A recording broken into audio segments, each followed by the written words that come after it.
Welcome to the Franchising 360 Show, the only show that takes you inside the world of franchising, with hosts Tim Parmeter and Danielle Wright. Hello, everyone, and thanks for tuning in to the Franchising 360 Show brought to you by Francoach. I am Tim Parmeter, and with me, as always, is Danielle Wright. Yep, that's me. Danielle and I on the Franchising 360 Show are going to give you a complete, dare we say, 360-degree view of the franchising industry, all the things you need to think about to understand if you should own one, if so, what is the best one for you. Also, some tips and tricks on how to become successful once you are a franchise owner, and even how to potentially take that business you have now and turn it into a national, perhaps even international franchise brand. Tonight, Danielle, I'm kind of excited for tonight. Okay. Do you know why? No. The excitement is just radiating. Just the normal off of excitement of the Franchising 360 it's Show. Hey, we're not really sure what we're going to talk about, but here we go, excitement. And like, really, what better way for somebody to spend their Friday evening than with us bantering back and with forth us about franchising. But really, what I look forward to every Friday night is the Friday Franchise Fun Fact.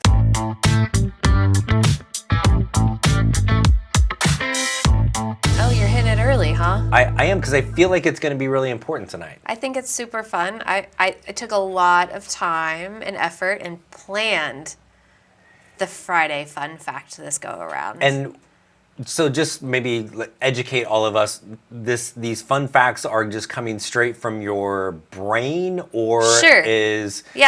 maybe... Nope, don't go there. You can't give away the secrets. It's not Bob? No, it's not Bob. There's a lot of thought. Like, does it hit as a fact? Is it fun? Is it really for this Friday or next Friday? Like, you gotta... Okay, what do we got? You gotta really think through it. Okay. So when you think franchising, put your little franchising hat on. Got it? Yes. You probably think just America, right? Like, franchising just happens in America. Well, not anymore. Like, before I got into this, I would say yes. Okay, let's dial your brain back. Okay. Like, you're not going to be the smartest person in the room right now. Like, Okay. let that go. Let's go back to 12 years ago, and I still had some hair and didn't know anything about franchising. Now, here's the question, because it's the fact, but here's the question to the fact. Which country has the most franchises? Ha! I love it when I stump you. It's a great day in my world. One of these days, I gotta You're never steal gonna. this stuff. That's what I told you. There's a lot of thought that goes into the Friday Fun Fact. Do we get hints? That if I gave you hints, then it wouldn't be fun. Is it the For me. Is it the United States? No, Of course, it is not. That's clearly it wasn't. Because I teed it up. Context clues, as the kids would say. Context clues. Well, let's see. I'm gonna go China. No. I didn't use the word wrong because that seems to hit you in a certain way. So I'll just say England. no. No. I got 200 and some more tries. No, you don't. What I got? France. Really? I just drop it out there. I need like a big moment of Dun dun dun. what is the fact of the fun of Friday? France. Surprise. Well, it fits in the alliteration. It's one of the most franchise-dense countries on the planet, with more than 2,000 brands from croissants to couture. To what? Couture. Which is? Clothes. Oh. Get with it. Got it, my bad. Oh, wow. I mean, I knew that. Just making sure Sure. everybody else at home. Sure. Completely. You knew. would have said it the wrong way, so that's how I know you would have How do gotten you it spell wrong.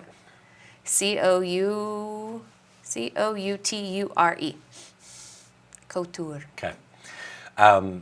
So it has the most, or it's like Dense. Most franchise-dense country. Got it. Okay.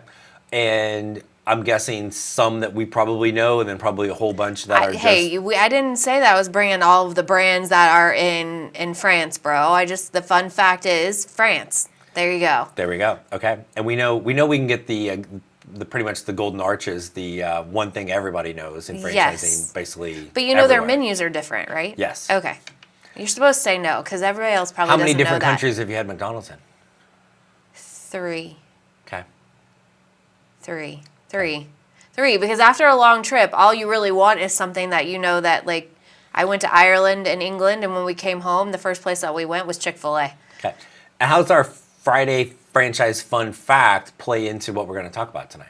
That's a wonderful question, Tim Parmeter. I don't know. Okay.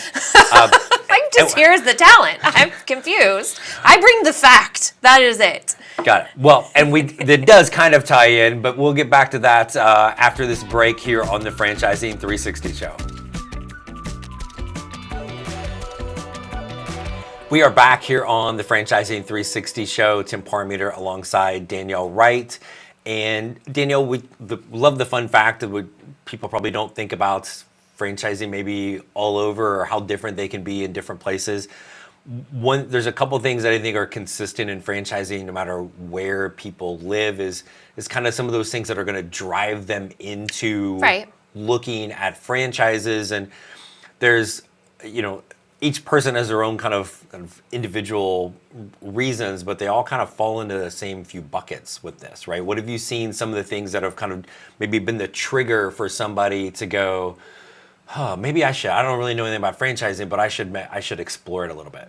Yeah. In my experience, most people, like you've said before on previous episodes and what have you, is there's a pain or something has happened, but how do you qualify a pain? And they want control. And I love you saying the word control, but the word control drives me bonkers, because typically I've even gone through it. Let's talk about ourselves, right? We've owned franchises, and why did we decide to buy a franchise? Why? Because we wanted some type of diversification outside of what we're doing. We wanted there to be something that we could build maybe for our kids, or, maybe the kids didn't really want it, but it was something to bring in some other dollars. When you get burnt out, burnt out is the new phrase of the day, and I'm not going to share my age, but I'm in that same space a lot of people are. It's like, what do I want to do that's something different? I've been working since I was 16.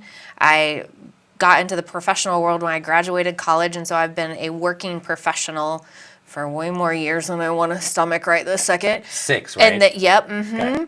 So what's next? Like, I've done the job thing to prove that I can do the job thing. What can I now prove to myself that I can do that's more for me? Is that not something that you hear on your side? Yeah, and I think there's usually just something kind of missing where we want more, better. Like, it's all those kind of intangible words, but that's where it's all driven by that.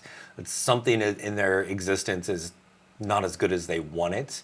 And how do you fix that? Well, maybe you get a better job, but is that really going to make things better in your life?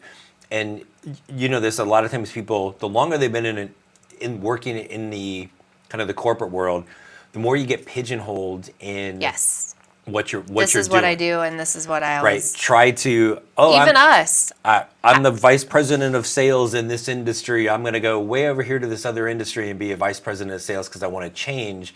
Like, I don't want to say it's impossible, but it's incredibly difficult, because that new industry is going to go, I don't know, Danielle, like you don't have any industry experience, and you're like, are you kidding me? It's sales. I can do it. And I can teach it. It's talking to people, right? Like the basics of your basic skill set. You get stuck, and so many people. And somebody not so long ago literally said this. Like, they got out of college, their first job, it was just the first job out of college. They took it, and then 25 years later. Oh wow! Like, they were still in the same industry and could not escape. Whoa! Right. Had they climbed a ladder, or were they still okay? Right. Because if they were still doing junior level stuff, I'd be like, bro, we got some bigger. Let's have some deeper conversations. Which would be pretty impressive that they're able to keep that same. I guess. Right? But I had a guy years ago had been a kind of an IT director. Okay. And for 20 years, went to college for it. Like, it was kind of like the family thing to be in computers or whatever it was at the time. And I always remember him talking about getting called into his boss's office, and there was the lady from HR, which most people are going to go, and he's like, I got the biggest smile on my face. I was so happy they were letting me go. I hated my job. He's like, I was good at it, but I hated doing it. I always wanted to be the person out talking to the customers. Okay. And so when we were kind of figuring out what franchise is, one of his biggest things is like, I want a franchise that doesn't involve a computer. I'm like, dude, that's pushing it that's extreme. A little bit. Mm-hmm. And like, he goes, I just don't want to be behind it all day. I want to be out talking to people. because it was Yeah, but do you find frustrated when you with that. say stuff like that, like, hey, I want to be out, but when you really start to go do it, you don't like it as much as you thought you did? Is he doing well, I'm guessing? Yeah. Yeah. So, Because, I mean, when I'm thinking about, hey, if I no longer want to be in franchise recruitment because I just really don't want to, I don't know what else I would do because I've done this for so long, but talking to people, it's like, it wears you out. Like, it's taxing. Yeah. I don't know that I could not do it, though, because I've done it for so long. right. I think comes down to a lot in franchising is well, who do you want to be talking to? Okay. About what? How are you surrounding yourself with your staff or customers? You're like, hey, I want to be selling, something that's very inexpensive and just sell a lot of them and churn. And the next person will be like, well, I don't want. Yeah, and the word sell alone. Like, you just used a word that no one likes to really hear. Yeah, well, you know what? And let's touch on that a little bit more because we always got a good twist on what that means because it can be like a dirty word almost Yes. with that. So a little bit more on that here on the Franchising 360 show when we return. Hey, welcome back to the Franchising 360 show. Tim Parmeter alongside Danielle Wright. And Danielle, we were kind of chatting a little bit about, what kind of some of the things that are going to drive people. And then as they start thinking about, like, oh, can I do this? Or kind of getting outside of their comfort zone. I've always done this. In the corporate world, that's kind of what you have to do. Right. But in franchising, it's this kind of How blank do you slate. reinvent yourself? Yeah, and to me, that's kind of the fun part. But we were talking about sales, right? And that was the last word that triggered. Right? So, which some people, that's their background. They're like, let's go, let's sell. Most people, that can cause a little fear of or it's almost like a dirty word. Yes. Right? Yeah. So I was going to kind of share one thing that happens with us a lot of times is you get somebody who is really they've got a great personality, they're a people person, Thanks. they're Awesome. relationship builders, but you say the word sales and ooh, no, I couldn't possibly do that.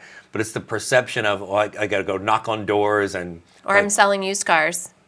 Right. That's just dirty. right, or something you don't want, or you're trying to get over on somebody. Because we're always remembering the bad situation that we had with a sales Yes. opportunity, right? I had a bad sales experience with a car, I had a bad sales experience with this, and so you look at the overall industry or the overall action as being something that, Yeah. I had one bad versus one good, and I see the bad more than the good. Right, and you'll get from the consumer side, or people had that experience, Mm-hmm. right? I had a job for about 7 minutes right out of college, selling knives, right? And Oh, okay. You literally were one of those knife guys. yes, good old Cutco knife. One of my Okay. college roommates, dad bought it, still owns it, right? Really? Yeah, which great for the brand, but I was like, oh my gosh, I had no business doing that, and so we'll talk to people about. I always kind of use the invited in thing, Okay. right? So Danielle, so you don't want to go sell things, but what if I, as the customer, I buy this new house and I need my kitchen remodeled, Okay. right? And that thing hasn't been remodeled since Reagan was in office, so we need to do something here. So I am hunting for kitchen remodel businesses. You own a kitchen remodel franchise, Okay. right? So I say, hey, Danielle, this is what's going on. Can somebody come help me, right? And so now I'm inviting you in. I need what you sell. Could you see yourself Well, coming? you need what I provide. Right, but provide what you do. Change the words, Right, right? so- I'm not selling you anything. I'm just going to consult you on Could you it. see yourself coming into my house now that I've invited you and having that conversation? And, Yes. and most people are going to go, oh yeah, I could totally do that. That would be fun. Right. Right, but it's still sales, but it's consultative. We're solving a problem. They've been invited in, right? You're not going up and down the subdivision, knocking on doors, going, hey, is your kitchen terrible? I can help you. It's totally different from that standpoint. So that's kind of what, if we go back to previously in the episode, right? We were talking about what are the drivers or the reasons why, or why is someone gonna. So if they get that far, they've pretty much committed. My why is good enough to do. Hey, maybe I go do this or I go Yeah. do that. It's things hey, I like building relationships. Okay. Right. I like something that's a quality product or service that I get to provide. Right, I can have the relationship. I can build, kind of be consultative. I can solve problems, right? And you start kind of weeding in those intangibles of what somebody's good at, and all of a sudden, like, oh, I know nothing about kitchen remodeling, as an example, but you're like, oh, I can sit down with Mr. and Mrs. Smith and look through their kitchen, and that's their pain, Right. and I can solve their problem. Okay. Well, but counter. Yep. Episodes ago, you said you very rarely had people go into a franchise that they had any experience with. Right. But should they have some type of experience with that, like being able to, I don't know, communicate? Well, communicate, yes. Should they be experienced on kitchen remodeling in that scenario? No, right? But it's can they build that in that situation as an owner? Can you build that relationship? Would you enjoy being there to come help? Now, is the help franchise going to teach them about kitchen remodeling? You've been on the franchisor side. I don't know anything about kitchen remodeling. Say you're except gonna. I know there's hey now. Well, I don't know that I would teach someone, like, go back to the spa side. I'm not going to teach you how to. I can teach you how to run the business. Right. But I'm not a massage therapist. They're not a massage therapist. Like, Right. You got to go to school for that. Right. I would assume the same thing. And that's definitely how we kind of build out that staff. Is some people like, hey, it's something I could jump into if Okay. needed, and there may be somebody else like, no, I want you to be that, licensed massage therapist or cosmetologist or plumber. You just go do your thing. I'm Look at running you the business. using words you've never used before. Cosmetologist. Do you know what those do? Cosmetology things. Oh, good job on that! Yay! Yeah, okay, okay. that's it. That's So all I got. That's all I got too. We'll be back right after this break with a little bit more on the Franchising 360 show. And we are back on the Franchising 360 show. Tim Parmeter with Danielle Wright. Speaking of right, Oh my! how does somebody know when it's the right time to even See, my name comes in handy in a lot of scenarios. start looking at franchise ownership as a possibility? I think, as we talked at the beginning, it's what's happening in your life. Like, is it a pain point? But what is your pain? Right. We're not talking physical pain. Right. It's just more of, hey, I don't like it. Even for me, we all shared here, like, I've worked with multiple franchises. I've helped recruit franchise owners for years, and I know that I could get back on that phone and do that tomorrow, and it would be fine. Right. It fits like an old glove, easy. I could do it in my sleep. But what's next? What can I take and maximize for myself in the future? It's what brings me more joy. Your Right. get out of bed test. I mean, I get out of bed just fine. I got a dog I got to walk, so I got the get out of bed test. But what gets me excited to, like, sit in front of a computer or go out and talk to people, or just where I don't need to say, oh my gosh, I need that extra coffee to get going today. Like, Right. when that starts happening to you, it's okay, then what else is out there for me? And I know I have these skill sets, and I know I've done really well in what I've done here. And I think you and I have talked about this on one of your podcasts, was really just give yourself the opportunity to learn what you don't know. Yeah. Like, you say it a lot. What do I know, but I don't know, but what can I learn more about? So I think those are the things that just kind of hit in people's brains, and then all of a sudden they're on the internet doing the thing and reaching out to people like yourself, right? Yeah, no, I think it's and really for us at Francoach, I always say our number one goal is to properly educate people about franchise ownership, which is what we're doing here, what we do on the podcast, and Right. all the things. And look, it may very well, and the most likely scenario is franchise ownership isn't for Right. you.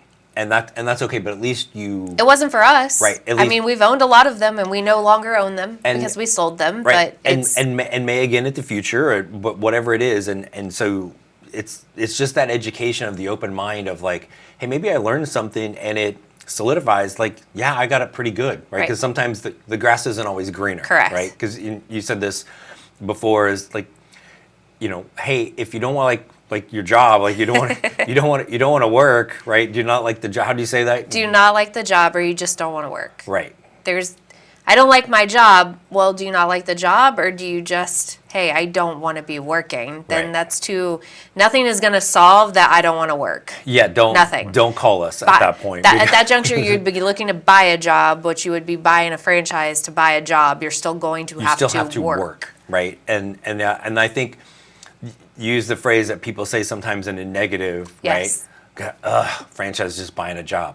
Well, yeah, no kidding, you're buying a job. You're working. You're just buying the absolute exact thing that you want to get up and do every day, and it's yours. That when you don't want to do it anymore, you get to sell it. You get to pass it on to family. Like I'm going to quit my job today, boss, but I'm going to sell it over here to Bob. He's going to like that's not going to happen, right? Or even you lose your job, right? Like, well, you didn't lose it. We know where it's at. Right. It's just no longer your job. So what do you do next? Do you want to constantly be on that hamster wheel, not really sure what's happening for you? And I'm doing this because I'm sure it's resonating with someone out there somewhere that says, pick up the phone, send an email, like find us on multiple channels. Right. Like there are plenty of people. It's the dread of like, again, hey, I want to work, but I want my hard work to go towards me, right? Again, like you said, if you just don't want to work, like, do not own a business of any type whatsoever, right? Keep doing the job, right? Versus the career. I had a friend years ago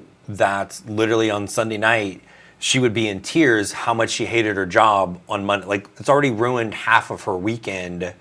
Oh, yeah. Because of that. I'm like, when you're prepping Sunday for Monday, like, that's a life balance. We need to work on some life balance. Right. So, but I think back to what you're talking about, like if there's any curiosity, if there's any of those things that you feel like are missing, then just have a phone call. It may not be the right time to start a franchise, but it's certainly the right time to have that conversation. Well, and I think what's great about what you do and others, like, mind you, Francoach is not the only thing out there. So maybe you have a friend that does this, that's fine. But it's never going to hurt to give yourself an hour. You're giving an hour to social media. You're giving scoliosis. You're giving yourself an hour to veg on your couch, binge watching whatever hot show you want to watch. Right. Can you take that hour and learn about it and understand the nuances of, can I really be an entrepreneur? Like, I love people throwing the word, but can I really do that? Do I really have the backbone and the skill sets that I've developed over this career that I've built that is now no longer my career, it's my job? Can I do those things? Can you give that hour? Can you give 30 minutes? Right. Like, really, sometimes it's just as simple as that. And so if somebody was at that point and they wanted to, there's all sorts of ways to kind of get in touch with us and our team at Francoach, francoach.net. For sure, check out our YouTube channel, Franchising 101 podcast. Sometimes she's a guest on the podcast too, so that's a bonus. Help you all. And then you're like, I'm tired of listening to anybody talk. I want to read. Becoming a Franchise Owner is the book that we have published as well. So where can we find that book? Wherever you find great books. On I believe Amazon, and Barnes and Noble. Hey, call me. I'll send you a copy. Right. So there's a couple left, but no. As always, enjoy talking about franchising. It's always a blast, and thanks for everybody for tuning in. Until next Friday night and more franchise fun facts. That is Danielle Wright. That's me. I am Tim Parmeter. Thanks for tuning in to the Franchising 360 show. We'll see you next week.